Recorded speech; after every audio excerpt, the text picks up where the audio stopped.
Okay, Assalamu alaikum, peace be upon you all. Welcome to this live stream. Today I have with me Faizal Ali, who is into psychiatry, right, Faizal? That's my job. Yeah, that's what I do. Yeah, and we will be discussing science or faith, what comes first. And we have had some discussions about different topics over social media. And I think the question would be maybe which takes priority, or if there is a contradiction, what takes precedence? Yeah, that's how I would understand explain, it. Yeah, I don't right? think we mean what did people have science and then develop faith, centuries later or something. I think it's how you, if there's a conflict, first of all, can they come into conflict? And if there's conflict, how do you resolve it? That's how I understand the question. That's good because I don't think we discussed ahead what we're actually going to talk about, but it seems like we understood actually what we're going to talk about. So. Yeah, so Faisal has a presentation here that he's gonna be going through, and maybe would you first introduce yourself, Faisal, Yeah, and then go to the presentation?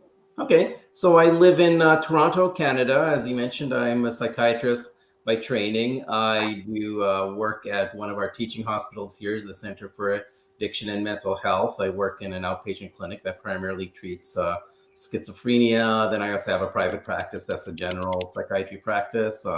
I do have an academic appointment with the University of Toronto because it's a teaching hospital. I'm not a real hardcore academic. I don't do like teaching. I don't do like lots of research or publications or anything, but I do some teaching of other psychiatric residents and trainees and things like that. So I don't want to, that's really the extent of my academic activities. How we probably got involved into how we crossed paths. Kind of, I guess, a hobby of mine is engaging in discussions. I have many hobbies, but one of them is engaging in discussions of issues around science and religion and faith and on through social media, Facebook, various forums and things like that. One particular concern of mine is that I think it's always important.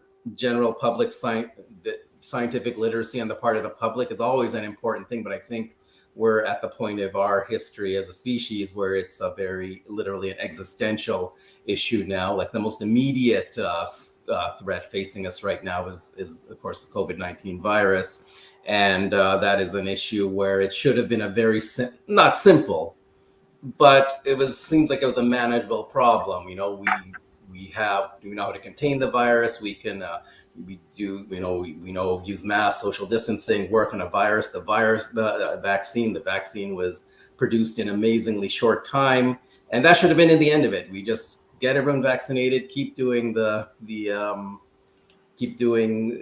other interventions until enough people get vaccinated, and we're done. We're out of it.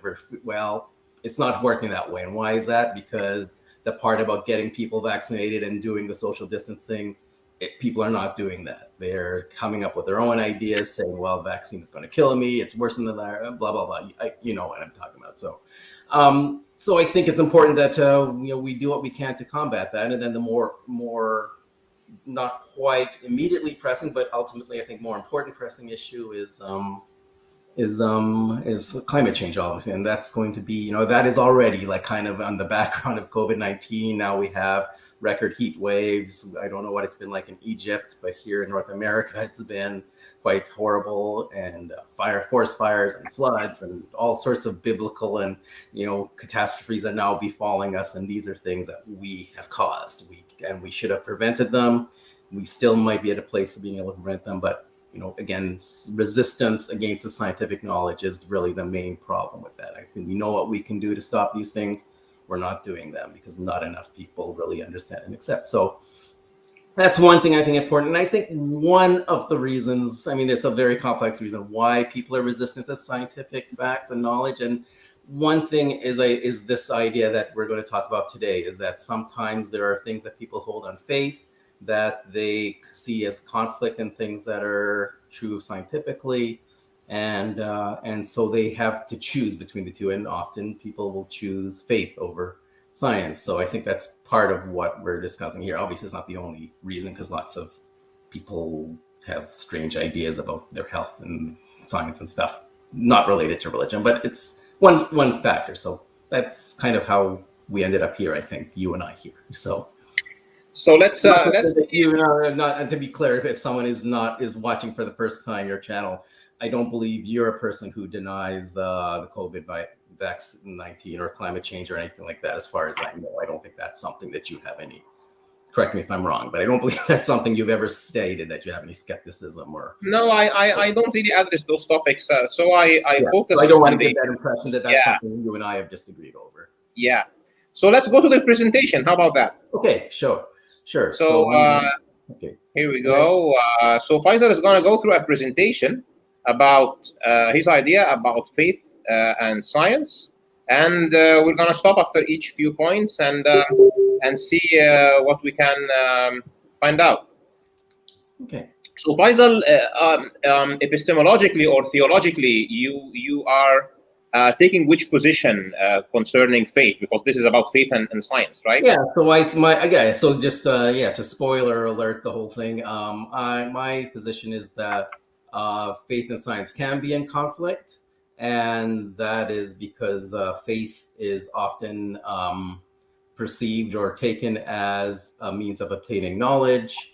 And I don't believe it is. I think there can be things that are believed that are true, but if they are true, it's not from faith that you know they are true. Whereas science is something not infallible, and we can certainly be wrong, but it is a means by which we can approach and gain knowledge. So I think if there's a conflict between the two, you go with the science.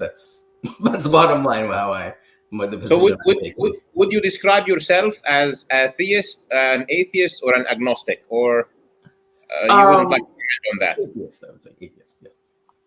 Sorry. I guess that's atheist. I guess I would say my position is I do not believe there is reason to believe in God. So I don't take the position that I can disprove there is a God, but I don't. My position is if there's something that major and that important that you don't have reason or evidence to believe in it, then you should go about your life as if it does not exist. Okay, so you are somewhere between an agnostic and soft atheist. I guess so. Yeah. Okay. I would, personally, I think atheist is it. Like I use the more general term of atheist lacking knowledge in God, but that's a whole other kettle of fish. I don't think we want to. Can of worms, I guess. I don't think we want to open that one. That'll take us. Let's go through the presentation. Okay, so so as I think we discussed before, just before we went live, when we say faith and science, which comes first, we mean epistemologically or in terms of priority. Like if there's a conflict, it's not like which people started believing first, faith or science. So that is So I'm glad we understood it the same way, because we didn't actually have the chance to discuss it. So that's what I'm questioning. So I'm going to kind of discuss my understanding of what science is. So I don't think it's.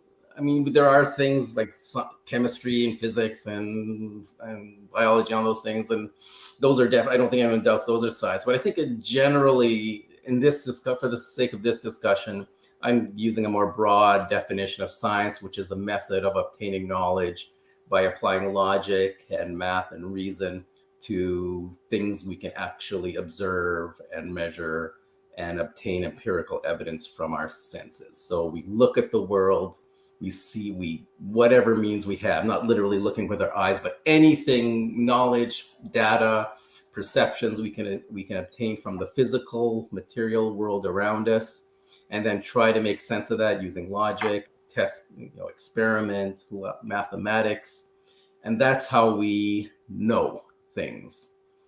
So what is faith? Now, this is how I'm going to say that for my purpose, I'm going to define faith as a belief or a set of beliefs that are held with a degree of certainty or a high degree of conviction, to the point that the person who holds faith treats it as knowledge. So you can look up in the sky and say, the sky is blue. That's something I know. Then you can say, Allah is the one and true God, that is something I know. It's not something I have an opinion on. It's something the person of faith will take as a fact about the world. But it's not something that is known by the same means as we know through science. So it was often felt the people who hold something on faith will often see this as something that has been revealed to them personally or mankind collectively by a god or another supernatural being. And the reason it's treated as knowledge is because this other being is felt to be in a position to know it. Maybe because he's omniscient, he knows everything, or this happens to be something he knows. So it's kind of like, if I ask you what's the weather in Cairo, I don't know what it is, but you can tell me. So then I'll say, okay, Ahmed told me, he's in position to know, so now I know. If God is in a position to know and he tells you, now you have knowledge, but it's not something that I have actually gone to Cairo and seen for myself. It's not something you can actually see for yourself. Is that how you understand faith, or do you have a different definition or understanding? Yeah, it's. I think the point here is, how would you reach a position of faith? Yes. So you say it's a belief or set of beliefs held with certainty or a high degree of conviction. Yes. So the question would be whether faith is reasonable or not. Mm-hmm. Is how did one reach this position of certainty or high degree of conviction then? So there would be faiths that are, that somebody has reached in a way that makes the faith well grounded, and other ways where you are going to believe in something without proper reasons, and then it will take you into problems. So I think this is the main point. Yeah. So I would more or less disagree with your third point, which is not believed on basis of evidence typically required for scientific knowledge. Okay. Because for example, in my case, but maybe we'll postpone that until we go more into the presentation, I would say that I can trace my faith to evidence based on which I have faith in God, for example. So yeah. But let's so then I would say that's so I think the disagreement would be over, first of all, whether you actually have that evidence, but then that would fall under, I would say, that's science. And then, because otherwise I don't see why we divide these two things, because if it's a physical evidence you can draw from the world or from your senses or whatever, then I would say that's not a different thing, right? Yeah, so anyway, let's go on and go on. Yeah, the topic here is that okay. So let me tell you this. Let me tell you. I believe that, for example, Faizal is telling the truth. Okay. Right. You cannot do an experiment on Faizal unless you put him on a lie detector or something, right? Right. But if I am basing this belief on dealing with Faizal once and twice and third time and 20 times, and I compare what he has said to what has turned out to be the reality, and then I have the belief that he is a truthful person, then this is a justified belief, right or not? Right. Sorry, yeah. Sorry. Yeah. So, for example, if I have faith in God, for example, based on Islam, and I test the way of life, for example, of Islam, and find that it's consistent with my human nature, it gives me peace. If I test things that are said in the Quran that are, pointing to specific cosmological or physical or biological phenomena, and I find that it has insight, it's giving insight about that could not have been otherwise, given by somebody who lived 1400 years ago, etc., etc. And these things, whenever I go through one of those things, I end up reconfirming my initial belief. Then you build faith that is more, strongly grounded into evidence. This is the whole trick, Yeah. But then, so what is faith? Like, how is that different? Like, if you believe you believe the Quran is the revealed word of Allah because there are things that come out of it and are, whatever, you can test them. You think, how is that different from holding any other hypothesis and then testing it with evidence and saying, okay, that's true, or I think it's 60% true, or I think it's almost certainly true, or Yeah, because there is a percentage of subjectivity there. All right. So let's say, for example, that one of the teachings is that, for example, the rich should give that much percentage of their money to the poor. Okay. Right. And and somebody who is, for example, a capitalist, Right. okay, would tell you, well, if the poor did not work for it, they don't earn it, we shouldn't give any part of our money to the poor. Okay, this is his point of view. Right. Okay, it will take an experiment for 100 years where, for example, a capitalist country will have problems with the poor after some time, social unrest, for example, or the other side, like a communist country having a problem with not having any people who are rich because they have done completely the other way around. Right. Myself as a Muslim would say, okay, so Islam or the Quran has put a system that has the balance. It didn't even take so much, just 2.5%, for example. And this is good. Somebody can live with it, and it provides this balance. I believe that this is a good thing. Right. But maybe somebody who did not go through the experience will disagree and want to try it out.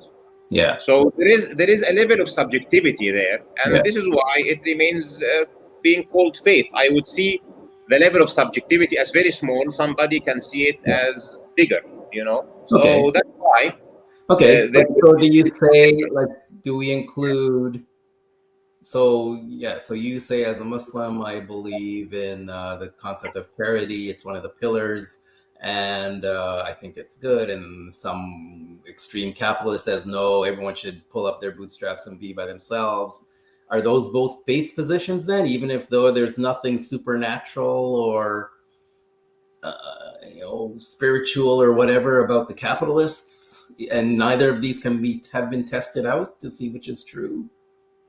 Yeah, the issue is I will be basing my position related to paying zakat, paying alms, for example, in this case, on faith. God says this is something that you should do. And God says what I tell you is good. So I will believe that it is good, whether I have tested it or not. Okay? Right. Because I have other reasons to believe that God exists and that he is good and that he is wise. Right. If you look, for example, into the writings of people like Thomas Malthus, he will say that the poor do not deserve the right to live. Right. If they are poor, if they are sick, if they do not have the means to make themselves better, then let them die. Okay? It's very awful, but it's a theory, and people almost accepted it for some amount of time. Right. And, he's basing it on formulas or on natural selection. If those people were good enough, they would have had good means and they would have been earning their living. So if they are sick or disabled or so and so, let's get rid of them. God does not say that, because there is purpose in this life and he wants the poor to live, because this life is not about being rich or being poor. There is dignity in humanity, for example. So he wants to give them the chance, even if they don't have the material means. So there will be these points, and even in the bigger beliefs, like I believe in God, he exists because I think that there is principle of sufficient reason and the universe needs a creator, but I cannot bring him to the lab. So somebody will say, maybe the universe is eternal. Not me nor him can go back eternity back and see if the universe is eternal or not. Right. So there will be appealing to logic. If I say I accept causality and somebody says I do not accept causality, it stops there. What can you do? Because science is silent about some issues, even they are very obvious. Like causality, for example, is very obvious philosophical and logical thing. I'm not so sure about that. Yeah, but maybe you will tell me mechanics will, some interpretations would say that some events are non-causal, etc. Yeah, I'm not. So at the end, there's a whole philosophical literature on causality. And what is causality? And you dig down to it and you realize we really don't know what that is. So I'm not sure if that's so obvious. At the end, sometimes something that I will see so obvious, you will not see so obvious. because of something, okay, because of a specific interpretation. Yeah. And then I will say it's based on a fact, or a very clear logical axiom. You will say, but it's doubtful because there might be some empirical evidence that suggests otherwise, and I will not change my epistemic position until this phenomena is resolved, for example. So in this case, for example, you will say science is agnostic about it. I will not believe it. I will say, if you don't want to call it science, I will call it faith. I will believe it anyway. Because some things can never be tested empirically. So yeah. Okay. So that's a situation where there is no conflict because you think science it's not something that we can as yet determine the answer. There's no scientific answer to that as yet, or maybe in principle there can be no scientific answer. Sometimes there are things where there cannot be an answer, and you will have to deal with them based on, let's say, best effort or best knowledge or best intuition. Right. And some of those things are somebody who is a methodological naturalist will classify them as faith. Maybe, I don't know. Okay. Anyway, maybe I'll go on to the next next slide. Let's go. Okay.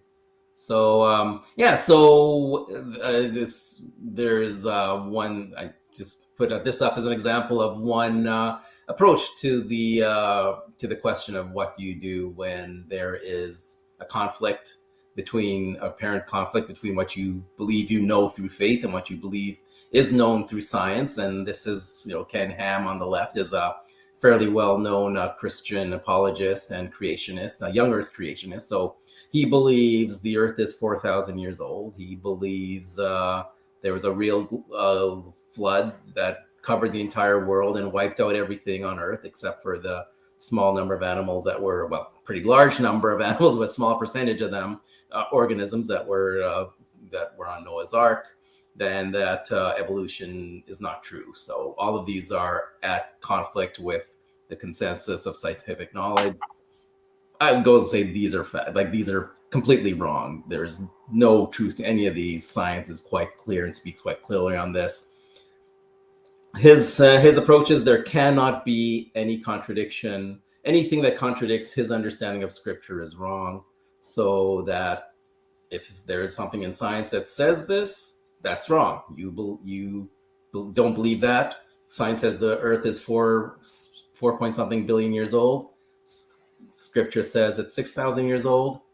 The earth is 6,000 years old. It's not 4 billion years old. That's just wrong. There's an interesting thing I find about this type of position, because because the Answers in Genesis doesn't just deal with scripture. They actually do or try to do scientific research. They have this website, Answers Research Journal, which is supposedly a scientific journal, and they publish articles that look just like real scientific articles. They have abstracts, they have authors and titles, sciencey words like about chromosomes and molecular clocks and things like that. It looks like science.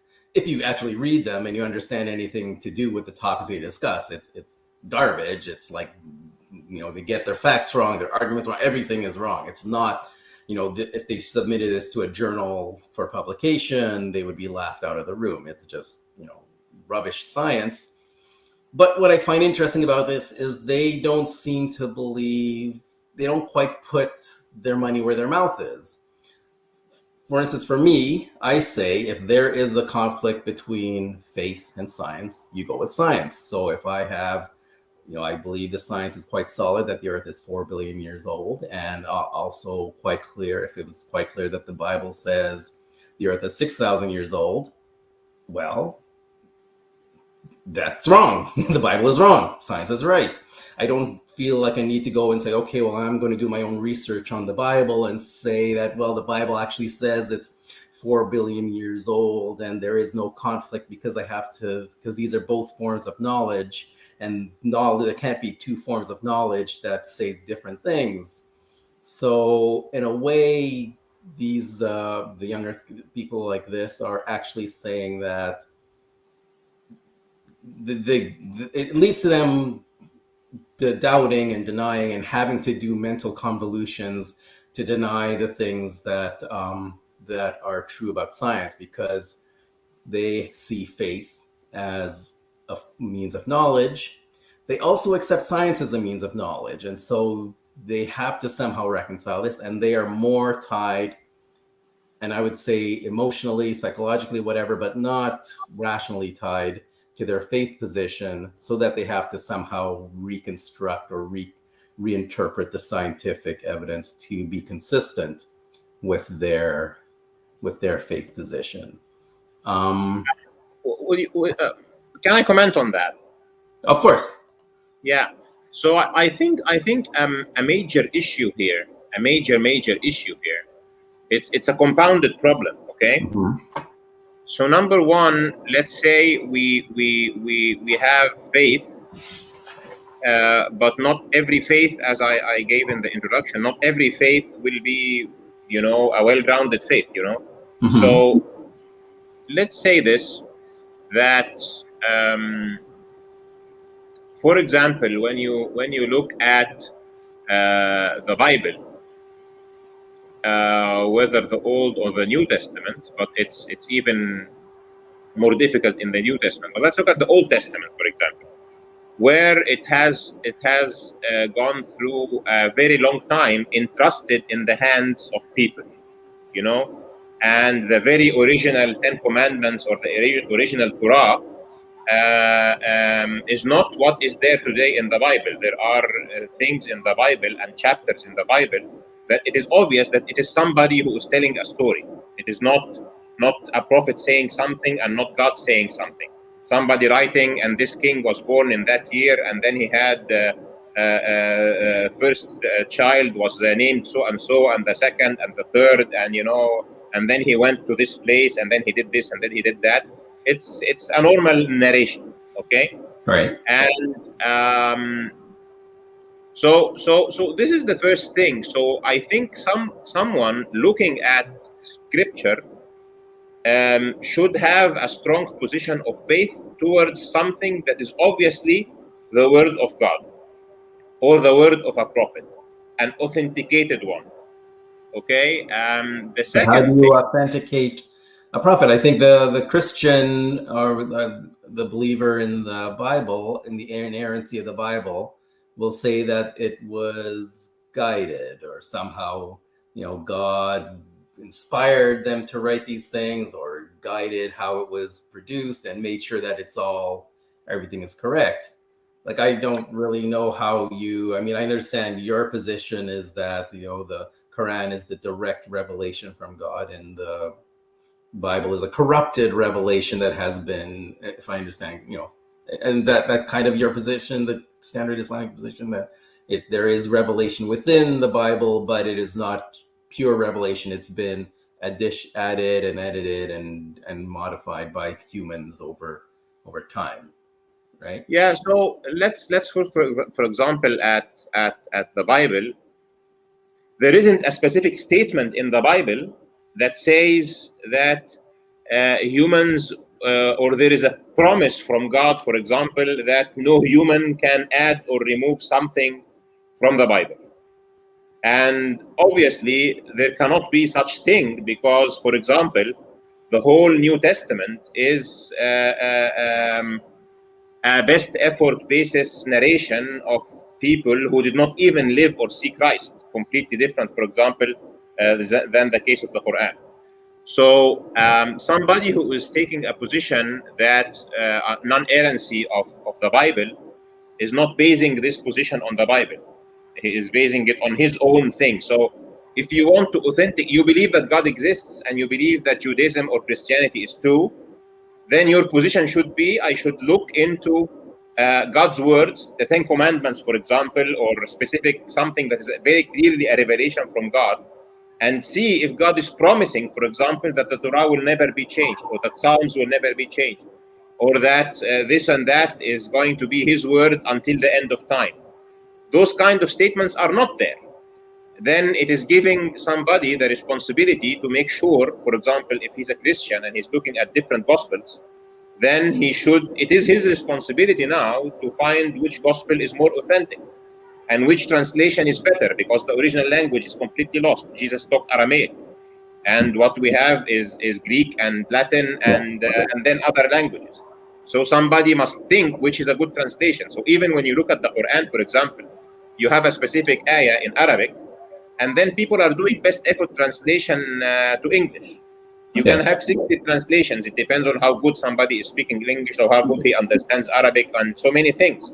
So it becomes my responsibility, if I'm an English-speaking Muslim, or I am an English-speaking Christian who wants to explore Islam, either to go and learn Arabic, and then I do not need to go to the translations, or I will have to do very serious research because this translation says something completely different. Can I just interrupt here? Because I think sure. we're going, I think it's okay to have kind of a freewheeling conversation, but I think we should try to stay focused.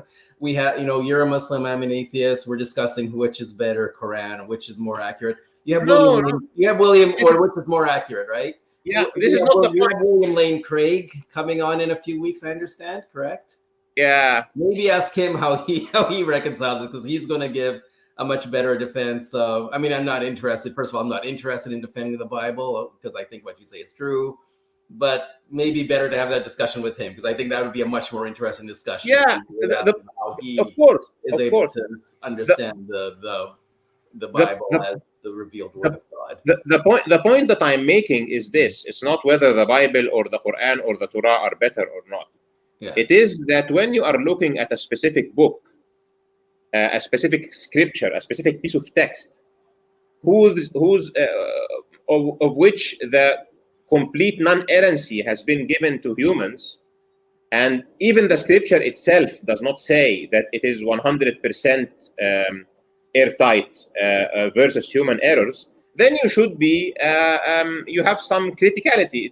For example, what you are saying here about young Earth. I have seen Christians, for example, I have had some discussions on this channel with Joshua Samidas, and I have read his book. And in his book, he explains many of the verses in the Bible. Yeah. And he says that it does not directly say whether the Earth is 4 billion or 4,000 or 6,000 years. Yeah. It is actually somebody's opinion in the church at some point of time. That those mean that it is 6,000 years. Right. But you can have other interpretations. So there are, and if you're looking at Genesis, you're actually looking more at the side of the Torah or the side of Judaism, not actually Christianity. So the trick is, when there is conflict, very obvious conflict between science and religion, maybe the first thing somebody will do is the third thing, to make sure that this is really what religion says, and to make sure that this is really what science says, before he puts himself in a position of conflict. Yeah, and my position is that a book written by someone or someone's sometime, generally way in the past, is never by itself a source of knowledge. I mean, what you know about that is this person, you can maybe what the person wrote, and maybe it's describing some historic events, and then you have to kind of test the reliability of it. But if it's talking about something that you cannot test, cannot know, then this is not something that I see justified to say, okay, like you can talk about, is zakat a good thing? Okay, that I can test. Are there angels? Well, if I'm a Muslim, I have to believe in angels, even if I've never seen an angel or felt an angel or experienced an angel, and no one has, and there's no evidence. I have to believe in angels because this revelation apparently says there are angels and there are jinn, and I have to believe in these things. And I think that's the point of one of the points of disagreement here. Is that's just because even if like there are lots of other things that are true and accurate, that's still not adequate, because you can't say the book isn't inerrant just because you haven't found a mistake in it, because how do you determine something is inerrant? Maybe it's 99.999% accurate, but it was got the thing about angels wrong.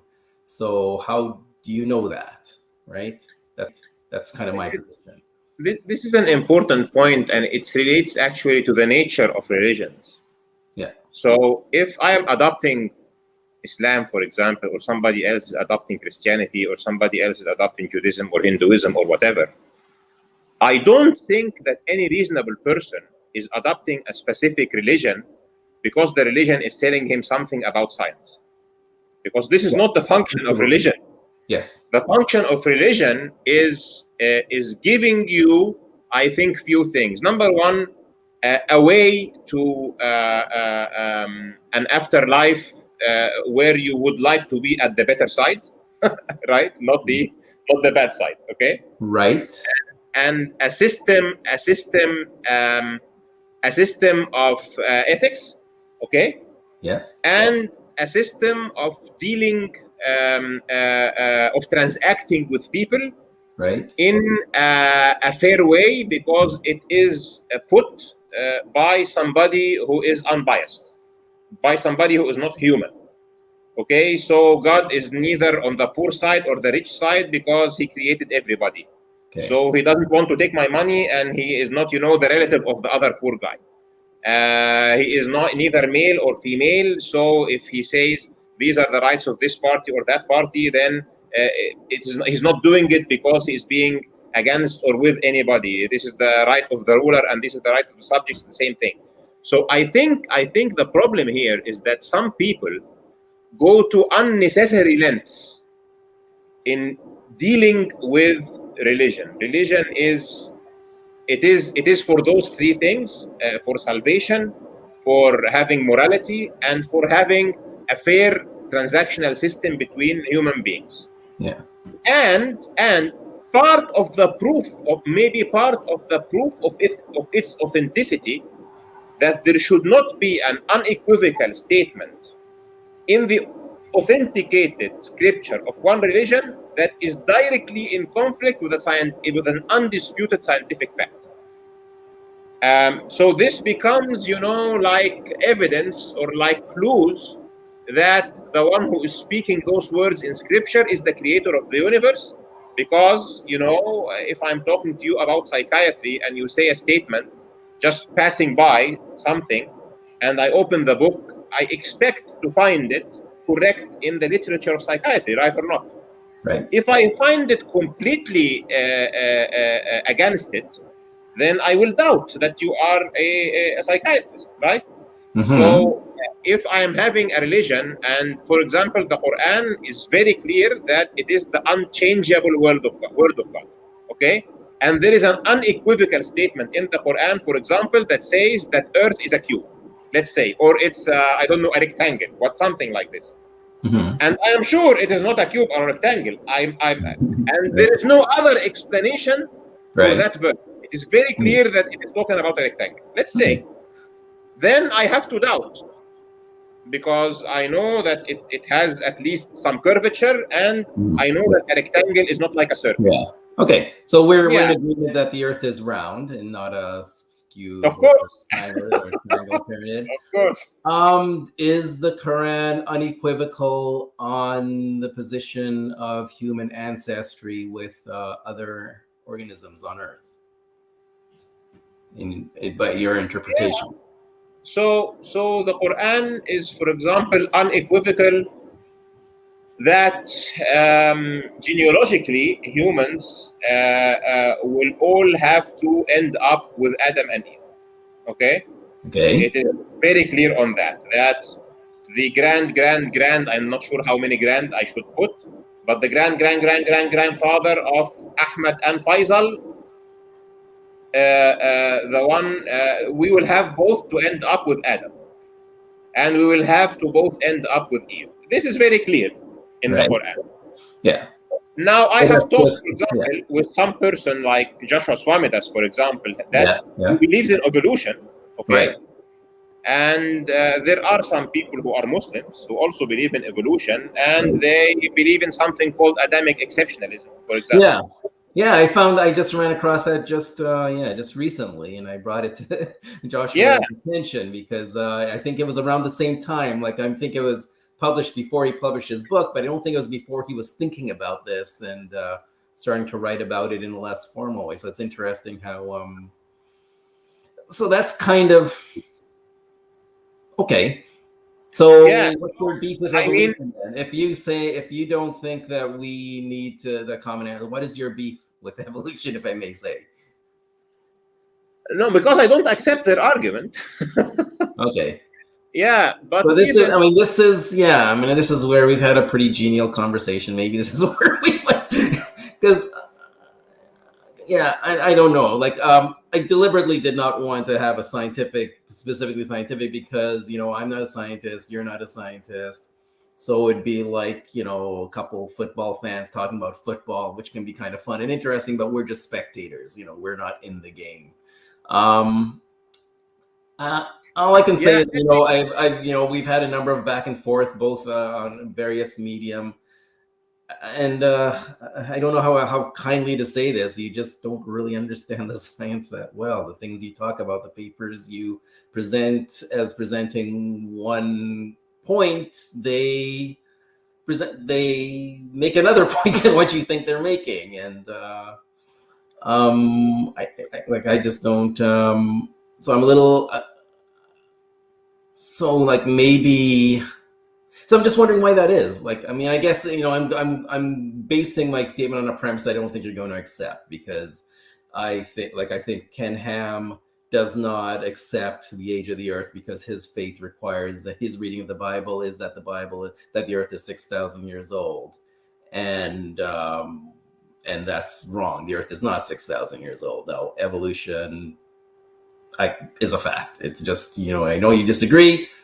You're wrong. It's a fact. And yeah. if Let it's me not a go in. required, but then so then I'm kind of a little confused because it doesn't really go with my thesis. My thesis is that people do this because of their faith. But if your faith is not that evolution is wrong, then why are you going to such lengths to misread the scientific evidence to make it look like to convince yourself that it's wrong? And I do like, that's a leading question, and there's all sorts of assumptions. I don't think they're assumptions. I think they're demonstrably true, but I understand you're not going to accept them, and I don't know how we can resolve them here without going into like reading a bunch of articles that you and I are probably not expert enough to really dig into anyway. But So let's say in the context of what we are discussing, we have two examples here, right? One example that I would think is almost a scientific fact, that the Earth is round, for example, right. And I would refer, for example, to the Quran. And for example, now there is this best rifle, okay, is mentioning an ayah in the Quran which says يكور الليل على النهار ويكور النهار على الليل. And what it means is that Allah causes the night and the day to alternate spherically. Okay, and it uses exactly this word, yukawwir, which means make like a ball. Okay, yukawwir something is make something like a ball or like a sphere. Okay. So, very clear scientific fact, and one ayah that has been mentioned since 1400 years ago. Maybe people at that time did not know that the earth is spherical or not, but they would take this as, just they will look into the alternation aspect rather than it is having a physical implication. But when today we understand that it also has a physical implication, when we return to the ayah, we find the same sign. There is other, for example, ayat that talks like وَالْأَرْضَ بَعْدَ ذَلِكَ دَحَاهَا, and the earth after that he made like an ostrich egg. Okay, and an ostrich egg has actually this difference in how the sphere looks. It's a little pointed from one side and a little, and even the we earth know does that not look like an ostrich egg. The earth is obligate spheroid, but it's not like pointy, right? It's not pointed.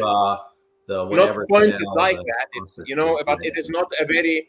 It's not a perfect. It's not a perfect sphere. It's a perfect sphere either. Yeah. Yeah. So I mean, this is one example. But then the other example. But then you said the people at the time, first of all, I'm not sure I'm not sure when this belief started to. I don't really know if 1400 is really that late for people to start to know that the Earth was a sphere. I'm not sure. I don't know if that was like something that was radical at that time. But your point is that the early Muslims who read this didn't say, "Hey, wow, yeah, Allah is telling us the Earth is like a globe, and that's why there's night and day, because it spins around." Oh wow, this is actually what I'm going to come on the next slides, actually, as it turns out. So they took it as metaphorical, right? Yeah, Then it seems to fit into something we know by science. So I say, hey, it's not metaphorical. He's really giving us a science lesson. But if it was like a real science lesson, or not a science lesson, but kind of just a hint that God knows stuff that we don't know, because he's making these mentions, just kind of like I might mention something that I happen to know, not to inform you, but just because So it's not. I'm not saying he's trying to teach us science there. That is clearly not what the Quran is about. But if you're going to look at that as evidence, but then you're kind of treating it like, okay. But then there's also this well-known, and I don't think this is a sound argument, but there's this well-known argument about. Some people will point to, I can't remember which surah, but it's a story that Muhammad is recounting about the sun going down in a muddy pond, and people will say, well, that shows that it's there is no that's scientifically wrong. The sun doesn't set in a muddy pond. And I think correctly, my understanding, this is just a story that Muhammad is recounting, a legend about some other figure who may have been Alexander the Great or something. I can't remember exactly. But the point is, so everyone takes this as a metaphor or a legend or something. But suppose we had found that, hey, guess what? You know what happens to the sun at night? It goes onto a muddy pond. Then the Muslims will say, oh look, it's a miracle. It's a scientific miracle. No one knew this, and then it was in there. So I don't think you can use that as an argument. If there was something like the Schrodinger equation was in there, or Maxwell's something really specific that no one could have known, or if there was Great. So let me. But it would show us that someone had written this. That it could be hyper intelligent aliens or something. So there's still always a way around it. But it would certainly show that whoever wrote this knew stuff that no one else knew at that time. But I just don't think that's a compelling argument. I mean, the language is too poetic and too metaphorical, and it's always like the other one. People talk about the sky stretching or something like that, and that's the Big Bang. But no one knew about the Big Bang. Like if that was true, then the ancient during the Arab flowering, intellectual flowering of Islam, Islam was the leading source of science. They would have come up with the Big Bang theory, because it would have been, hey, Allah told us about the Big Bang, and now we can, So I don't know. It's just those are very important comments. So let me comment on those. Do you want to go to the slide, or why did I go? Just put it. Yeah. So maybe you can go to the slide, and we can continue that when you are on that slide. So here it is. Okay. Yeah. So here's one of my favorite bits of writing on the relationship between science and faith. And it's just on a web post, it's just on a blog. This guy, Lance Parkin, who's a science fiction writer, who, to be honest, I haven't read a lot by him, but I think he's written like scripts for Doctor Who and things like that. And he wrote this article called Above Us Only Sky, where he says, and I think he makes a convincing case, that there is one theological question that has bothered humanity more than anything else, starting from the beginning of history, the earliest writings and artifacts we have, to today, but not including today, that has bothered more people. And it's not whether there was a God, because for most of our history, people just assumed there was a God or gods of some sort. So people didn't question, is there a God? How do we prove there's a God? This was just part of the world they assumed was there. But he says this is a question that has bothered people. They had to really think how to solve it. But it's been answered. This is a theological question that is no longer discussed or debated. It's because everyone knows the answer to it, even even elementary school kids know the answer to that question. And that question is, where does the sun go at night? And he argues that, if you go through them, like the earliest gods were sun gods, and every ancient religion has its sun god. Like, for instance, there's in Mesopotamia, there's Utu, or also goes by Samash, and ancient Egypt had Ra, the god of, sun god there. Ancient Greeks had Helios, who's depicted here. He goes on, so this was a big question. Like, you need to know what the sun is. Everything depends on the sun, so you need to come up with an explanation. And the explanation they came up was a god pulls the sun across the sky in a chariot. There's some sort of battle or conflict that happens every night that ends up with the sun coming again. And every night the god happens to win this battle, and the sun comes up the next day. Now, we don't, these gods, and there's there's sun gods, but there are all sorts of other gods. There's gods for other important phenomena, like Thor, the god of thunder, who, incidentally, if you're looking, like, I was looking for an image of Thor, and I had to go through pages, and about page 4 of Google before I got one that wasn't of Chris Hemsworth. So, so he's kind of got it cornered there. There's Thor. There's also this other god, Tlaloc, the Aztec god of rain. There's the tide gods. There's storm gods. There's all sorts of different gods. But my point is that these are small gods. These gods, they don't exist anymore. No one worships them. No one really believes in them. Theologians don't write essays and have debates about these people. And the reason these gods don't really exist and not really important to our culture anymore is because we have explanations for these things. They were conceived of to explain things that we could not explain otherwise.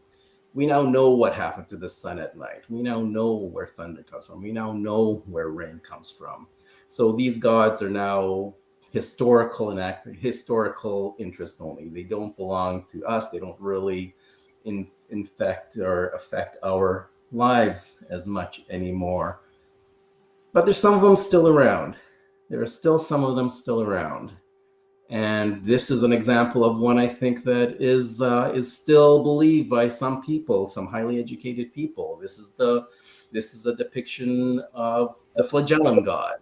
Michael Behe, the intelligent design creationist, he conceives of a god that goes around putting little proteins together and making these little propellers in the bacteria. This is where his God lives. He talks about evolution and everything, but if you talk to him about, well, what about how did human being, like, where do you see God in how humans and chimpanzees, like, where's the mechanism, this tiny cellular machine, or the irreducibly complex, there's not, what is it that can he point to where his God is acting between humans and chimpanzees? And he can't. His God is just doing these little tinkery things, pushing proteins around and genes around, and this is just like the sun god. People didn't understand where the sun went at night, so they invented a god. Michael Behe, I'm not sure if he doesn't understand, but I'm going to be generous and say he doesn't understand how evolution can produce a bacterial flagellum. So he says, well, that's a god did it. But again, this is just another tiny god that will be thrown in a dust heap of history as soon as we figure out the details. And even if we don't figure out the details, it's a hard question. There's no reason to believe that this god is any more real than the sun god or the thunder god or the rain god. This is not a god to put your money on, I would say. Would you like me to comment on that now? I just want to. I can go. I just want to go on because it's kind of I'm on a thread here. So go ahead. Okay. Yeah. So the gods that do last. Stop. Let me know. Sorry. When you have an appropriate place for me to comment in the presentation, just let me know. Yeah. So there are gods that have lasting power. There's like the god of Aristotle. He conceived of God as an unmoved mover. And this is like this kind of metaphysical being, non-physical being, in which all of their change and motion is contingent, but he's not itself acted upon. And that's a god that sort of has lasted, through the centuries until Thomas Aquinas, the great Christian theologian, basically adopted that idea and synthesized it with Christian theology. So he came up with a number of, calls the 5 ways, which are arguments or descriptions of how God works. And this is just an example of one of them. I'll just read it through. So in the world, we see things that are possible to be and possible not to be. In other words, perishable things. But if everything were contingent and thus capable of going out of existence, then nothing would exist now. But things clearly do exist now. Therefore, there must be something that is imperishable, a necessary thing. And this everyone understands to be God. Now, obviously, I'm an atheist. I don't think he's nailed it down here and proven that there's a God. But my point is that this is a God that is still a matter of, it can still exist. It still exists in terms of people, theologians still debate and discuss this God. This is the God that could still exist, at least in principle. No one in a lab somewhere is going to say, okay, argument of contingency, that doesn't, I've disproven that doesn't, this God, we don't, I'm buried that one. So I think this is a God that, if you have to believe in a God, I would believe in this God rather than the flagellum God. This is a God that sort of is the, the basis of all reality, the non-contingent base of all contingencies. And it's not something that we don't have to look for these fine little gaps in our scientific knowledge to show him there. This is a God that's going to last as long as people believe in gods, I think. What's my next slide there? Yeah, okay, and I think this is a God that's discussed in I don't know a lot about religions other than the big 3 in my culture: Islam, Judaism, and Christianity. But certainly, in the Old Testament, there's when God speaks about himself, he doesn't say, "I'm the God who made the flagellum. I'm the God who who made the clotting system. I'm not the God who makes this, pulls the sun across the sky in a chariot." He says, "I am that I am." And if the children of Israel ask who sent you, just say, "I am hath sent me unto you."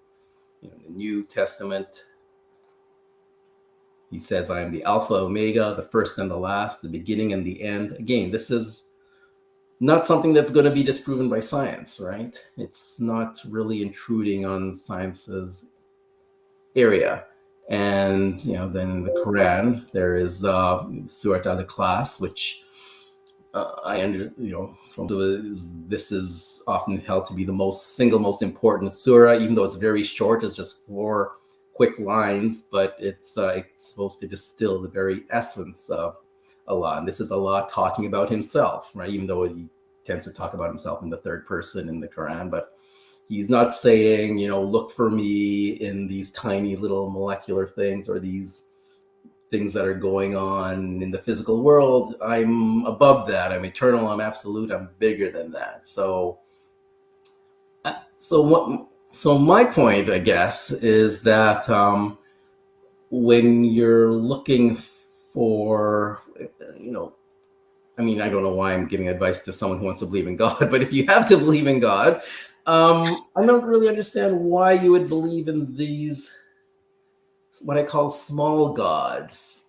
It kind of gets back to what you were saying earlier. Like, what is the important part of faith? Is it really important to someone's faith that evolution didn't produce the bacterial flagellum? Is it really important that our bodies, our physical body, had to have been created by some means other than evolution, other than descent from a common ancestor with chimpanzees and everything else? Is that are these the important parts of faith, or is faith concerned with other things, not the thing? Because like if you're basing your faith as, or if you're seeing your faith as something that tries to address these other questions, science has that covered. And science has a means of answering these questions, addressing these questions, and determining whether these things are true or false. Now, faith, again, I think you disagree from what we said earlier. I'm not sure you agree, but I don't really see how things that are taken on faith can be tested in the same way. And I don't see why you would include things that fall within the purview of science within your faith and make your faith contingent on those things. So, like, why would you make your faith based, an essential part of your faith be that the earth is 6,000 years old, when that's flatly wrong? And now you have to start making excuses to deny the science, or that, again, that common ancestry is not true. That, again, is that really the most important thing that faith is supposed to impart to your life? So that's where I want to leave off. Those are questions, I guess. Okay, so let me comment on that. So yes, I agree with you actually on something that which I already said, that I don't think that somebody becomes a Christian or a Muslim or a Jew or a Hindu because he thinks that Islam is going to teach him biology or physics. This is not the reason people become religious. That the big questions are the ones that are answered by big answers like God.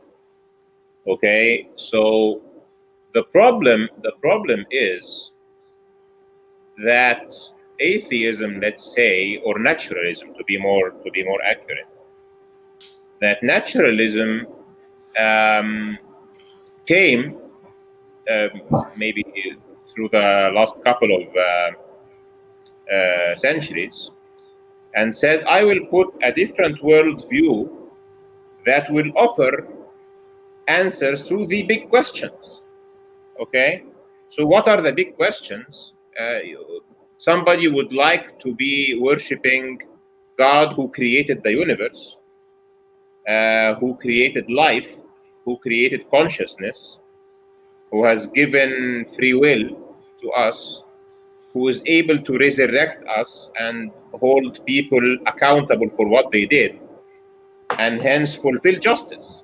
These are the big questions that people would like to have answers for, and for which they are looking for a true religion to give them true answers. So where did we come from? What is the purpose of this life? Where are we going after? And is there going to be ultimate justice or not? These are the big questions. Mm-hmm. But how do you know the answer to those questions? I understand that religion and faith suggests answers for these, but they all have different answers there's commonalities, but there are differences too. And this is where, again, I mean, I've been mostly talking about science, but I think there are often like moral disagreements between people that are in part faith. So there are questions like abortion and gay rights and women's rights and things like that are where the battle lines are often drawn amongst between people of faith, people of different faiths, or people of faith and people not of faith. And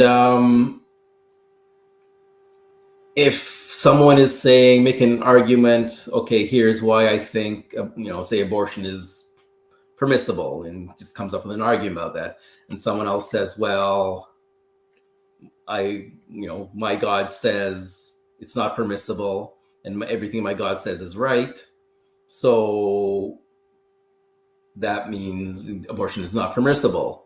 How do you resolve that? Okay, so let's agree first that those are the big questions. So with They're big questions. I think there are big questions. I guess my point is that I don't know if then you have. I think those questions are answerable within naturalism. I think I'm not. I don't consider myself a naturalist. Not so much that I believe in things that are considered supernatural, but just because that's taking a metaphysical position, and I basically I don't think metaphysical positions can ever really be settled to the point that I would call myself this or that. So that's more. But I think in practice, I probably live my life as a naturalist. But I don't see. Again, if you're talking about personal, what gives personal meaning to you, then I think sure, whatever. Like I think, I don't describe myself as a person of faith, but I think probably the closest thing and that I would have is I'm not just a psychiatrist, but I'm a psychoanalyst, and that really makes me kind of this old-fashioned, almost like a Luddite within my field. And because they're really, psychoanalysis was initially promoted as a scientific discipline, that this was how the brain works, this was how the mind works, and I don't think it's really turned out that way. There's not a lot of support for psychoanalysis and neuroscience. Nonetheless, I do find it, like when I'm talking with patients or when I'm looking at a movie or reading a book, I find that this is kind of a framework that makes sense to me, and I can kind of understand what my patients are saying and say things to them, and I can interpret a novel or a movie in with regards to this. So it's like a set of principles and a framework in which I kind of see the world. Why did I go on that tangent? So I mean, I don't think I'm a person of faith, but I think but then I also I don't take it as something like, if Freud said this, then I have to believe it because, he said it. And, but, when you talk about morality and things like that, this is a way that faith is often okay, this omnipotent, omniscient person said this, I'm going to have to go along with it, even if it doesn't make sense, and even if the other people in my culture don't agree with it. And if you want to go along with that, that's okay. But eventually, there gets to a point where we're in a culture where different people of different backgrounds are coexisting, and how do we determine what the best rules, the best laws, the best moral principles are for that, for us as a whole? And I think the only thing we can do is take basically a scientific approach to it, which is using the evidence of things that actually happen, outcomes, things that are in experience, and trying to reason through what's going to be the best solution that we can come up with that will work the best in our society. And if it's faith, can you do that? Or is it like, if you believe God has told you this and you think, it doesn't make sense to me, but he knows best. Like I remember when I was a kid and I was going to some Islamic education, and someone asked us, why does Allah not say we can eat pork? Why can we not eat pork? And people came up with, well, it's unhealthy. He says, well, it's unhealthy, but so is beef's unhealthy, milk's unhealthy, smoking's unhealthy, all sorts of things are unhealthy. Milkshakes are unhealthy. So why? And people say, no, it's low quality meat. He says, no, have you ever had, a really nice pork loin? I don't know how this guy knew what they tasted like, but and in the end he said, Allah said it, we have to follow it. We don't know why, but this is a rule he made. We just have to go along with it. And, that's a harmless rule. But there are other rules that impinge on people's lives who don't, if other people want to eat pork, let them, right? But So let me give you a complete answer for what you said, and I will start top down. Yeah. So religion is there to answer the big questions, and once you settle the big questions, you take the smaller ones on faith. Okay. So existential questions are the biggest questions since human history. The reason that people are seeking them is that they are compelling. We believe inside that things need have a reason, and then the first question is, why is there anything? Why is there a universe? Why is there Earth? Why is there humanity? What am I doing here? If you wake up somewhere and you have loss of memory, have amnesia, then the first question is, why am I here? Who I am, and who brought me here? This is immediately the first question. If somebody knocks you out and you wake up 10 days or 1 month later in a place, then what happened is the first thing that you will ask. You will not assume that you disappeared and you appeared and this is a natural thing. So the existential questions are compelling because we want reasons and we want to understand from where and to where and why. These are the big questions. And so the big questions are, why is there a universe? And then there can be somebody created it, or it created itself, or this is a fiction and we're making it up in our minds, or there has to be an answer. Okay, why is there life and why is there no life? Well, why is there living things is a question that we need to answer. Okay, why is there humans who have conscious and tables that do not have conscious is something we need to answer. Why do we have the ability to make up rules while, for example, a tiger or a lion or a cat will live the way a cat lives? They will not like to eat vegetables, for example, or rebel against the cat way of life. But humans can rebel against the caste system, for example, or feudal system, or the aristocratic system, or whatever. Okay, and have a new system because we don't like it. We don't accept that this should be the human condition.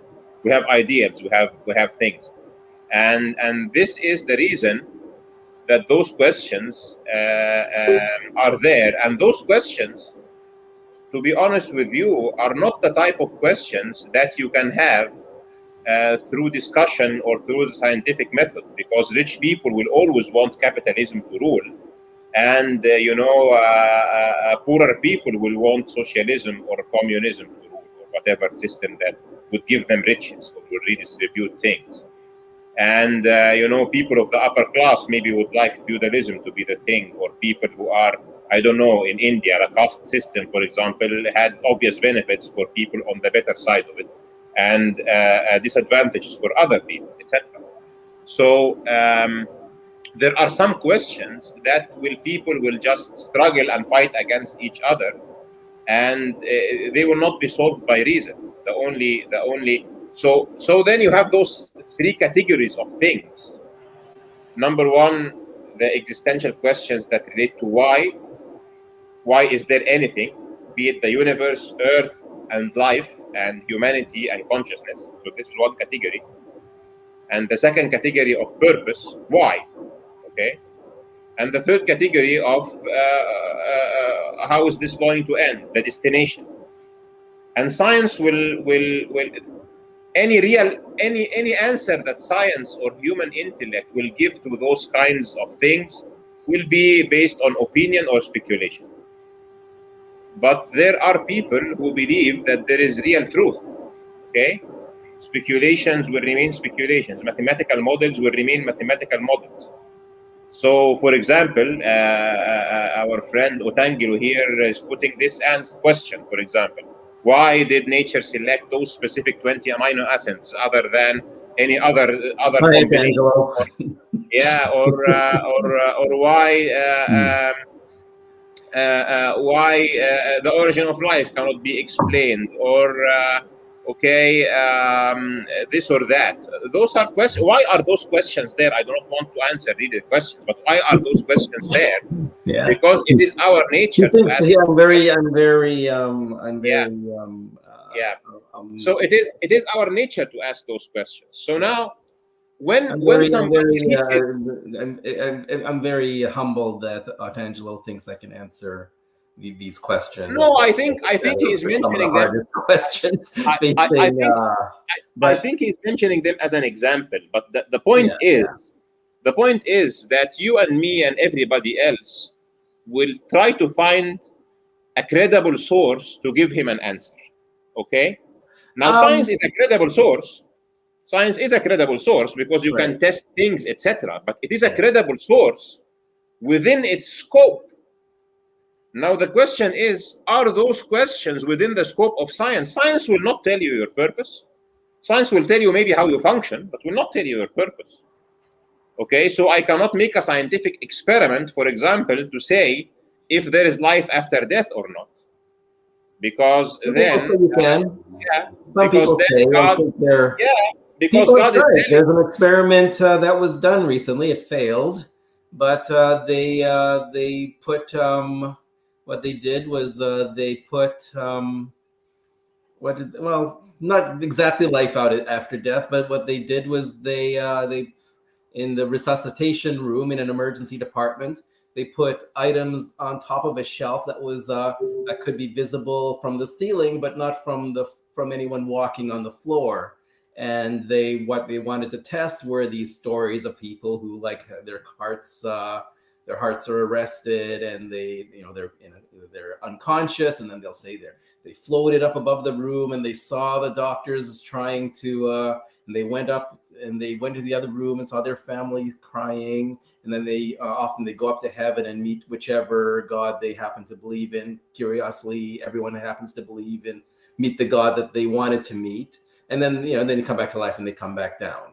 And so they tested this to see if could people really see the things, if they're really floating above the ceiling, around the ceiling, can they see these things? And unfortunately, they didn't get anyone who could say, yeah, I saw that fire truck or whatever they put up there, but they didn't think they got enough evidence to make a conclusive thing. And I think they I think they really wanted a positive result, and so they tried to soft pedal. But the fact is, I give them full credit for trying to I think that was a legitimate model, that they legitimate design for a study to actually try to figure this thing out. And if they had, I would have had to eat crow if they say, well, look, these people were, every time they had a cardiac arrest, they were able to tell us exactly what was written on those shelves. So, but they didn't. So the topic is now, this is a fun example, and it's a funny one too, because when we're talking about life after death, we are not talking about near-death experiences. You need to kill somebody, really, but once you kill him... No, I mean, that's one of my... Yeah. But at least once you kill him, you can bring him back. So. You can show consciousness not being confined to the body. I think it would have shown that when, this idea that consciousness can kind of leave the body, even that's kind of because you can actually induce out-of-body experiences. But you're actually seeing things that you could not possibly see with your physical eyes. I'll tell you something. If I'm in an operating room and I am dying and my soul is getting out of my body, I will not really be looking for what is on the ceiling. I will be looking for something else completely. That's one of the things that it's a very mundane. One thing I always wonder about, they say your body, your soul is confined to your body, and then it goes out and then it's free. But it's always, people always describe it as if they're in their body. So you're looking, you can see what's in front of your face and you're looking this way and that way. That's not, why would your soul have to look through your eyes and hear through your ears? And it doesn't make sense to me. So that's one of the reasons why I don't find this compelling evidence. But to complete my reply, so people will accept, for example, the philosophical aspects that you said, arguments from contingency, Kalam cosmological argument, something does not come out of nothing, causality rules, principle of sufficient reason, etc. They accept those as basic premises for thinking logically, and they concede that a universe needs a creator and life does not seem material, and we feel that we are different than tables and chairs, and so we understand that life is different from non-life, and that consciousness and free will is different than a robot that actually moves and exhibits things that look like life. But we know that we are different than other things that we see, and that we're different versus our laptops and computers. And people will concede that there is a creator. Now, the question is, which is his true message, how can we authenticate it, okay? And then we have the answers to those big questions. So on all three religions that you have spoken about, the answer will be God created the universe, God created life, God gave us free will, we are here to worship, and at the end, people who have lived their life according to his doctrine will be in a good place, and those who didn't will be in a bad place. So you have the answers. Now, some people will take this further, and some people will be content with this as the answer to the big things, and they will focus on the way of living their life. And then enters naturalism, which where I wanted to continue. Enters naturalism. It says, guys, I am going to give you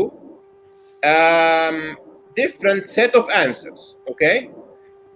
There has been always a universe. You don't need, for example, to look for a creator, or the universe happened by chance and there is fluctuation in quantum fields or whatever other things, or it's cyclic, or time turns to space and wraps and whatever, blah, blah, blah. So you don't need to look for a beginning of the universe. And if you look for a beginning of the universe and consider it mandatory, then what is the beginning of your God? Whatever. So they will tell you, okay, the answer to this first question is that thing. And since it came here by chance, then there is no purpose, so stop looking for purpose. And your and life is exactly the same. The chair and you as a person are the same, except that you are a complicated machine. And consciousness is a trick played upon you by your brain. And there is no free will because everything is deterministic, because there are laws of physics. And if you set the initial conditions for something, everything else is like a machine. And since all of this is, the existence is chance, and consciousness is a trick, and free will is an illusion, and then there is no purpose, it means there is nothing after that. So this is essentially a very obvious replacement to religion. It is a religion, actually, because it will also lead you to the point that the way to live our life, the doctrine of living our life, morality and ethics and everything else is not objective, it's subjective. And then it is subject to dialogue that whatever number of people or people at a certain point of time would think is good for them, they can just do it and agree upon them. And if it's a mistake, they will use the scientific method or some other method to do an inference of what they did wrong and try to correct it. People will suffer for a few decades or few centuries under a corrupt system, but then maybe people after some generations will not suffer because the people who will come later will do something better. So people will suffer, for example, under communism for 100 years, but okay, we will learn the lesson and make something better, etc. So everything becomes subjective and subject to that. Why do people then go to the smaller questions that you put on the table, Faizal? Why do people look at flagella, for example, and try to say this is not consistent with religion, or at a cat or a flower or whatever? It is because those things are said under this concept that they have come randomly. So people look for examples that, given you look to them in a rational or reasonable way, you will not accept, given human reason, that those things came by chance. So they appeal to things that have obvious design or obvious complexity or obvious integrated system look, or what they call specified I can't remember the example, the term, specific complexity. That's like complex information, yeah. Or they are based on information, or they are based on a blueprint, etc. And they would tell you, if your worldview is that the universe and life and the systems that you have around you are based on chance, explain this. This does not look like being based on chance, and there is no point. So the naturalists will say, there is no point because we do not know. Later we will know. This will be the answer. The other worldview will go like, it is not a matter of we will know or not. It is a matter of, even if we know, the fact that something like this exists in life, in this universe, means that this universe is not just like floating there by chance. Because for something to appear in this way, it means it is guided in a specific way or the other. Even if you find an explanation that is good in terms of methodological naturalism, the reason it is there in the universe, within the laws of the physical laws of the universe, means that those physical laws were made like that, so that this becomes the final result. So the reason people of faith having specific positions towards things that you might see as part of science is not because they are imposing faith into science. It is because this is essentially a clash of worldview, where they would say even science is good because it is showing us that the universe has underlying intelligence, purpose, and guidance, while the other worldview is science is showing us those things. What we understand, we understand. What we don't understand, we will not appear to anything outside nature. There is no intelligence, there is no underlying consciousness, there is nothing. There is only things that we know and things that we do not know. So this is the reason. It is completely different from the sun god thing. Because, for example, Islam and Christianity does not say, or at least Islam does not say something that when we knew about the motion of the sun, for example, we got shocked. There is no contradiction, really. It is the premise there. The Quran or the Bible are not science books. The trick is that there should not be direct contradiction. They are systems that answer existential questions. They give you a way of living that is consistent with a moral system, that when you fulfill, you will have a good destiny in the afterlife. They tell you things that can never be tested by science and cannot be agreed upon by human dialogue, because we are biased creatures. And hence, to a religious person, let's say to somebody of faith like me, science is a good tool to verify my faith, not the other way around. I don't see any contradiction between science and my faith. I just say, for specific things that God has unequivocally said that it is his making outside of causality, I will tell you, if you do not give me a very good explanation for that, I will say it's God for very specific things. Okay? Like our consciousness, like our free will, for example, because God says that this is the effect of a soul. And science cannot negate the existence of a soul. That I tell you that God says that we will be resurrected after death. Science can say nothing about that, because somebody who dies does not return. And judgment didn't happen yet, etc. So I think that the matter of thinking for a God for small topics or big topics, it's not like that. You always find a God for the big topics, and then you take the smaller topics as his advice, because you accept him and you know he knows best. And you always have this litmus test that scientifically verified, undisputable facts will not contradict with a true religion. And for example, to conclude my comments, for me as a Muslim, I find that I live very consistently between my faith and science. I like science. And even if I have a specific position towards a certain theory or not, if the theory of evolution tomorrow is an undisputed fact, okay? Actually, it was yesterday, so you're a couple days late. If tomorrow or yesterday, it doesn't make a difference. If it is an undisputed fact, it will probably not have an effect on my faith. I just reject it because it's false. Nothing else. So these are my comments about the aspect of God and religion and science or whatnot. So what's your comment on that? So maybe we can conclude after this. Oh, let's see. I'm not sure if that's a lot there.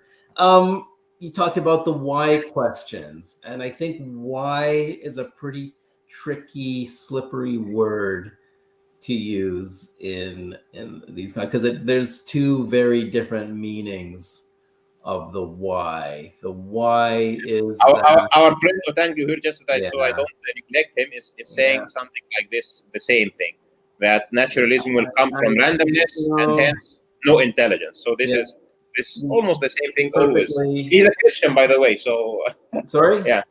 Otanjiro is a Christian, by the way, but yeah, I know Otanjiro quite well. To be quite frank, I'd rather just not have him input into this thing. Run-ins with it. Although we have something in common, we are both enthusiasts of high efficiency horn audio speakers. He has some very impressive speakers that he has made and put up on YouTube, and this is so, and no matter how different you are, any human being can find something that you have in common. But okay, why is a slippery word. It can be like, why, why did I break my leg? Well, because the ice was slippery, I fell on the pavement. The physical forces were such that the bones fractured, and that's why I broke my leg. Okay, why did I break my leg when tomorrow is this big race that I was planning on? I'm looking forward to. It was the championship or whatever. That's a question that people will ask themselves. Why did this have to happen? Why did it have to happen to me? The fact that people will ask this question doesn't mean it's a valid question, does not mean it's a question that can be answered. Why did you break a leg? The answers, the answers that for the first question, that's it. Those cover the bases, and the fact that you had the championship race tomorrow, that doesn't, it's not, the universe telling you something. Someone might say, I was too proud. I should focus on the more important thing. I neglected my family because I was training to obsessed with training, and this is a message to me, and now I will pay more attention to my loved ones. If that's what you learn from it, great, but that's not why you broke your leg. And I think, what you really, I would say from what most of what you said explains why there is religion, because we as human beings are just, as organisms, these are questions we ask, these different kind of why questions, and we really don't like not having answers for them. So religion is one of the ways to answer these kinds of why questions, but the universe doesn't really owe us answers to these questions. Tell me what is wrong if with the naturalistic view, that there is, like, say that's one view that's out there. I accept you disagree with it, but what's wrong? What would be wrong with a society that is primarily, everyone is mostly naturalists, and they, like, what is wrong with such a worldview? That the things you talk about, there is no meaning. We're not brought here for a purpose. Free will and consciousness, these may well be illusory things. They don't really exist. It's hard to demonstrate that they exist. Say that that's someone's best reading of all the evidence available to them, and so they live their life accordingly. What's wrong with that? The thing that is wrong with it, because I read plenty about philosophical naturalism even when I was a teenager, right? Mm-hmm. And when you read it, it's on the surface, it's telling you this, that physical things have physical things that move them, and you don't need to get out of that. There is nothing other than that. But when you really look around you, honestly, Faizal, I'm telling you, that everything is physical at the end of the day, and that using methodological thinking, you can find always physical explanations for things. It's totally contradiction to observation, really. To observation of the universe as it is around us. When as a child or as an adult, you see a car in the middle of the desert, you know that the car is different from the desert. Yeah. There is an obvious distinction between a but car. The car is different from the lizard that's crawling there too. Yeah, absolutely. But the car is different from a rock and from sand. And so is the So lizard. when you look to a car, the lizard evolved. The car was yeah. designed from a person. So when you things. when you look a card is not an organism that occurs naturally. Like if you have an island where that no human beings have ever been, and you go there and you find lizards, you say, of course, lizards are natural. They occur naturally. No, this was not a car there. Then you say, okay, there was a human being here. It's not because the car is complex and the rock isn't. It's because we know. Okay, go on. This is not what I was going to say. I'm saying that if you look at a car and the desert around it, you notice that this is different. If you also look at a lizard and the desert around it, you know that it is different. Yeah. Okay. You know that using wind and using a storm and an earthquake and a volcano, it will not create a lizard. It will not create a car. When you go into anatomy, you will find that a lizard is really very complicated. Yeah. And the more we get science, when you look at the very simplest bacterium, you know it's very complicated. Yeah. And everything that we have learned and every experience that we have had as human beings who have intellect, and we only have our intellect, we have nothing else, right? Mm-hmm. Is that making magnificent things and complex things involves thinking. No, we don't know that at all. We don't know that at all. It just doesn't. To steal one of Joshua Swamidas's, is Mount Everest not magnificent? Who built Mount Everest? Which human being built Mount Everest? No, this is now poetic magnificence is different. Is completely different. Having rocks in a certain shape is completely different than bringing a piece of rock and carving it into something that obviously resembles something else that is not typically a rock. Okay, right. That's how we tell it. Yeah. It's not because the rock is more complex. If you have a rock that's in a perfect cube and it's granite, we know that nature does not produce such things, but human beings do. So that is why we know the cubical rock was designed. The lizard, we know, comes from natural things. There's no other creature that fabricates a lizard. A lizard is born of other lizards. So that's why we consider the lizard part of the natural world. It's not part of the artificial world. Now there's this conflation, this confusion that the creationists do, is saying that we recognize that because it's complex, but it's not that we recognize the car as designed because it's complex. We recognize it because it's not natural. There are no natural processes we know of that produce cars. There are natural processes that produce lizards. That's the distinction we make between the two of them. And the creationists try to change that into knows because because you can know what a car is and you know it's designed.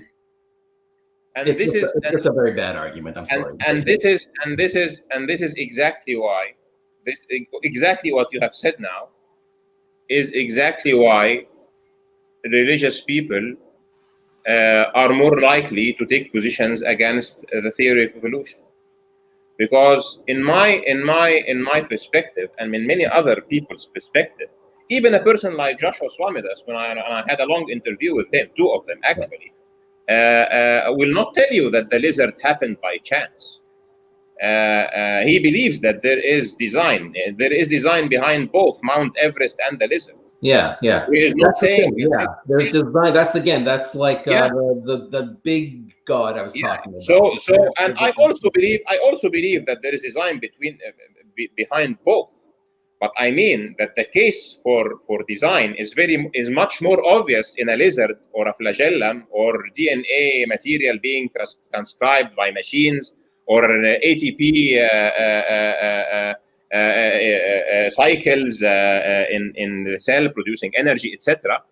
These are very clear things for design, because maybe the other things we got so used to. We see mountains and sky and clouds many, but when we look at anatomy of creatures and when we look at how life is, it's striking. Yeah. So the point is, this is why. This is one of the things. These are amazing things. I just want to make the point here that when I told you, if evolution turns out to be a thing, why will it not affect my position?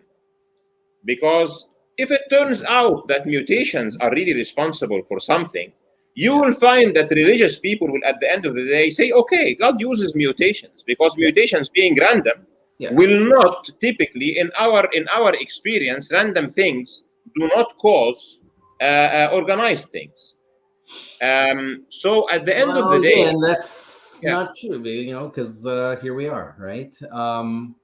But you say things by themselves. But when you have random things that are able to persist, their forms are able to persist through time, not as an individual instance, but through replication, then everything goes out the window. And what you have is this is the most profound thing that Darwin has taught us, is that if you have something that will replicate, it can now, like if you have just like a piece of rock sitting there, it's not going to grow more complex over time, because it's just going to be subject to the forces that cause it to degrade. But if you have a structure that will persist over time in numerous examples of itself by being reproduced, then it can function, then it can persist as long as there's the conditions around to allow it to survive.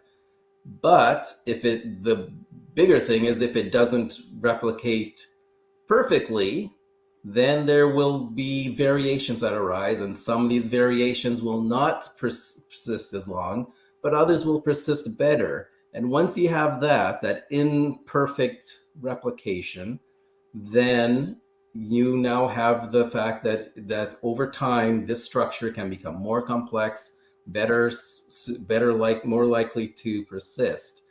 And over the unfathomable period of time, these billions of years, that's how we get here. That's how we and the lizards and every other living thing get here. Even in theory, like if someone just promoted this as a speculative idea, it makes sense. It is something that is possible, how complexity can arise without it's what the philosopher Daniel Dennett says. There's top-down complexity. This is bottom-up complexity, and the top-down complexity in his view arises from the bottom up. That's how we get designers who can now do top-down complexity. Here's the thing: is that it's amazing, it's astonishing, it's hard to believe. This biology is amazing. There's never going to be an explanation. If you're looking for an explanation that's mundane and easy to understand and easy to accept, we're not going to get that. This is going to be amazing and astonishing. I mean, do you think it's just boring that, if Allah created human beings, is that just boring and easy to believe and easy to understand? No, it's awesome, right?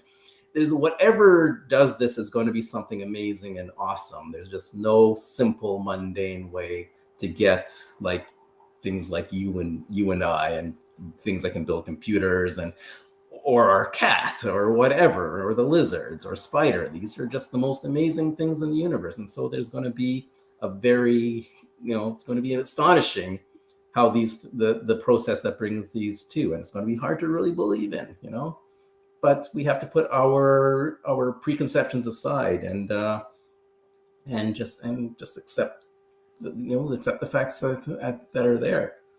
Yeah, one of the reasons I don't accept this thing about evolution at all is that we have something in engineering, even in electronics and communication specifically, called genetic algorithms.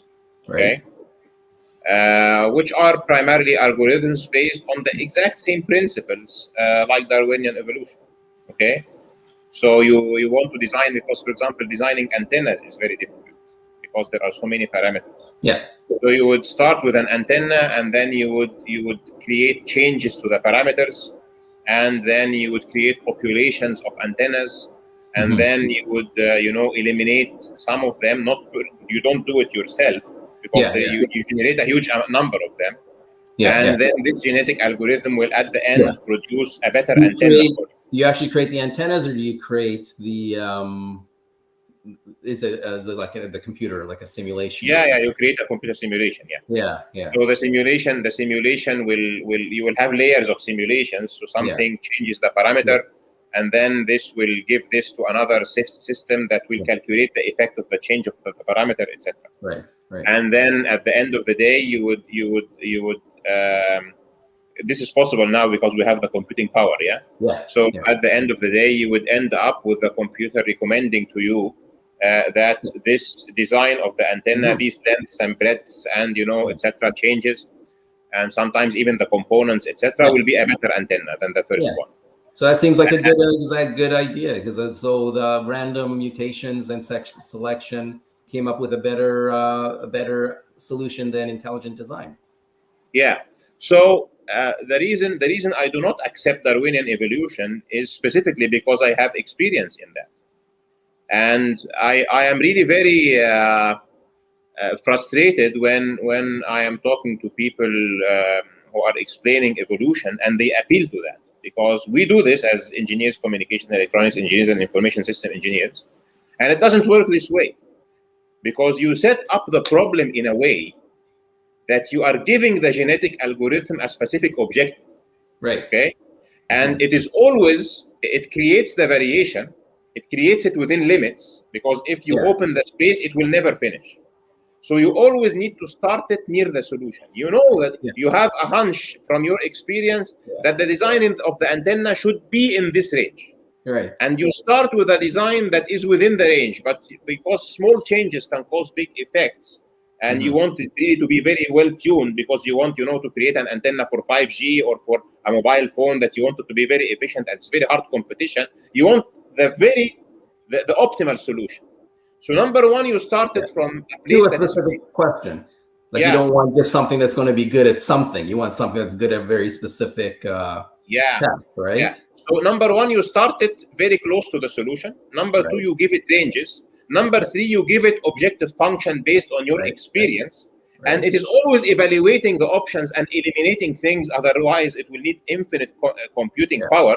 Right. So at the end, when people appeal to these things and say, according to our latest knowledge of computer technology and simulations, etc., random mutations can do things that are better than design, they don't know what is really happening in engineering. It is not this way. The very best engineers who can guess a solution that is close to the proper solution, and who can put objective functions and penalty functions that will eliminate things out of the domain and converge fast to the solution, are the ones that get those algorithms to produce something. The algorithms are just saving your time, because if you do the trial and error alone outside of the computer, you will take 1,000,000 years. It's trying so many things, and you are directing it. And it's not trying stupid things. But when you look at the papers that relate, Faizal, to evolutionary biology, and you look at the core facts on the ground, natural selection is damn stupid. It does not do this. It is not a real Darwinian mechanism. It does not do this. Natural selection. I'll give you one example, and then we will need to finish that. And this example was really striking to me. For example, when you are looking at the transition from a unicellular organism to a multicellular organism, okay? What they say is that unicellular organisms came together and became colonies, and then the colonies, cooperated together, and the cooperation eventually turned into an organism, a multicellular organism. But when you go and look at the papers on the ground, you find that when a colony happens, there are cells that are called cheaters, okay? And what the cheaters do is that they take more than they give. And since the other cells are innocent, okay, those cheaters, they get away with this. And this causes, at the end of the day, the breakdown of the colony. It is like human society. People who are parasitic, who are criminals, if there is no law and order to identify them and throw them away, what they do, they corrupt the society and they cause its failure. So it is not possible comparing what is really happening on the ground in engineering and looking at what is really happening on the ground in biology to say that a colony will come together and create a multicellular organism because natural selection is going to do the work. Natural selection will favor cheaters. And I can show you a paper that says this: natural selection favors the cheater. This is what happens, because what happens on the ground is that the cheater will take more food, it will be able to replicate more than the other cells that are really contributing, okay? And eventually cheaters become dominant. And when everybody is cheating, the colony breaks down because you cannot cheat the cheaters, you know? Everybody's cheating, so nobody's giving to the colony. So at the end of the day, the colony breaks down, especially when the conditions enable it. So I'm telling you this: the natural selection that is described by evolutionary biology and mutation that is really random, that is described by evolutionary biology, will never lead to a lizard. It is impossible to lead to it. It will never lead to a flagellum.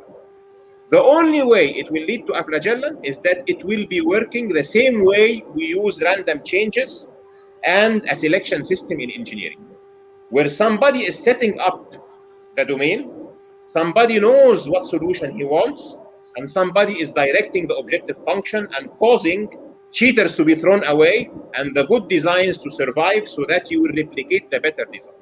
Natural selection and random mutation, as described by microbiology and by evolutionary biology, does not do this. So there will be two types of people at the end of the day, Faisal. People who will say, okay, God created the whole thing, and people will say God directs. So random mutation is not really random, and natural selection is not really natural. I don't mind which one of them somebody selects if he has proper reasons to think. But I really mind if somebody says natural selection, the way it is defined by Darwinian evolution, and mutation, the way it is defined by Darwinian evolution, can cause a lizard. Because it can't. If somebody can prove to me mathematically, okay, that it can, I will be happy to entertain it. But even population genetics, which is the mathematical model of evolution, does not have a model for evolution to account for novelty. It cannot make a lizard. It can only make lizards that already exist have a different color in a different environment. But it cannot make the lizard itself. So this is the whole trick. And the whole trick goes to the same philosophical question that we started with the big questions. How did this place arrive? How did complex things like life arrive? How did consciousness and free will arrive? And if those are arriving by an intelligent creator, then the question is, does he care or not? And you answer this question if he communicates. And the religion is a way of communication. He sends a message. And then you will need to be serious about it. You will either open up the message and know what is inside there to see if he cares and what is his directives, and understand what are the consequences of his directives. And if it is as dangerous as and as important as determining your destiny, then it is worth it to look into it. So I would like to close here, and if you have some closing remarks, we call it a day. I'm not sure how to respond to that. I mean, it just doesn't. You've made a number of very obviously heartfelt and strong claims that you obviously believe quite strongly, but you didn't provide any back. All you provided was your incredulity and your refusal to accept that. Like, there is a lots of, the literature on population genetics and other things are just, I'm just not satisfied that you're familiar enough with them to really justify the vociferousness with which you reject those findings. So, but I'm not really, I'm not the person to really go through all that. I mean, I'll just remind, since one thing that struck me in your discussion with Joshua was that where you were going back and forth on population genetics, and he was talking about some simulations that had been, that he had been run, and you said, oh, I ran those simulations and they don't work. And then he was asking you, well, did you account for recombination and what what program did you use? And you said, oh, I didn't use a program. I just did it on pen and paper. And Joshua got about as, he's a very nice guy. And I think he got as stern as he possibly could in that situation. Said, oh, you can't do this on pen and paper. I actually said I did the calculation, not the simulation. Yeah. Then he suggested that the calculation is not enough, and you would rather do it by a simulation. And actually, one thing that I will do. Yeah, you have to know. Frankly, you have to know what you're doing. One thing that I will do in this evolution course is that I will actually put my calculation. I will put it there, and I will ask people, even on peaceful science, what I will ask you is that you don't just put up your calculation, but you run it, you get it peer reviewed by someone who actually knows how to do these calculations. I will show it to the people on peaceful science, and can confirm that you haven't made some silly mistake. I mean, because I don't think so. Because it's I know you don't think so. I don't know. It's been a discussion here. I'm sorry to end on kind of a negative. What about the bigger questions? What about the bigger questions, by the way? What about the bigger questions? What about Pascal's wager? I would like to get your final comment on that. Are you aware of Pascal's wager? Sorry. Yeah, Pascal's wager is it goes like this. Yeah, I know Pascal's wager. Yeah. You know what? Let's explain it to the audience. So I have to make my best decision based on what I do, and if it turns out like the consequences are greater for I don't think frankly, I'm not convinced that even if there is a God, he would say, well, if you say you believe me because you think it's in your best interest, but you don't really believe it, that's going to do me any favors. So I think there's other aspects of Pascal's wager. I think, I'm kind of surprised that we ended up with that, because I frankly think that's one of the sillier arguments for theism. Yeah, it is, because at the end of the day, it is this. Because at the end of the day, as you said, and I actually accept it also, and actually I said it even before you said it, that the scope for faith and the scope for science are actually complementary, not contradictory. Except when science tries to step into the area of religion, or religion tries to step into the area of science, this is where there is a problem. Yeah. But typically they are complementary and they help each other. And now the very question of faith, which is something that relates to our destiny, involves an element of risk.